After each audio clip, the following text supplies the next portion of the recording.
ముఖ్యమంత్రి చంద్రబాబు నాయుడు ఆలోచన మేరకు ఇంటిగ్రేటెడ్ బస్సు టెర్మినల్కు త్వరలో శంకుస్థాపన చేస్తామని ఎమ్మెల్యే ఆరణి శ్రీనివాసులు చెప్పారు. 2014-2019 చంద్రబాబు నాయుడు పాలనలో పురాతనమైన సెంట్రల్ బస్టాండ్ స్థానంలో ఇంటిగ్రేటెడ్ బస్సు టెర్మినల్ నిర్మించాలని నిర్ణయించారని ఆయన తెలిపారు. కానీ మాజీ ముఖ్యమంత్రి జగన్మోహన్ రెడ్డి బస్టాండ్ నిర్మాణాన్ని పట్టించుకోకపోవడంతో బస్టాండ్ నిర్మాణం జాప్యమైందని ఆయన చెప్పారు.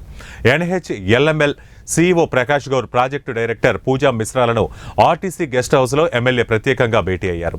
ఇంటిగ్రేటెడ్ బస్సు టెర్మినల్ డిజైనర్స్ పై త్వరలో ముఖ్యమంత్రి చంద్రబాబు నాయుడుకు పవర్ పాయింట్ ప్రజెంటేషన్ ఇవ్వనున్నట్లు CEO ప్రకాష్ గౌర్ ఎమ్మెల్యేకు వివరించారు.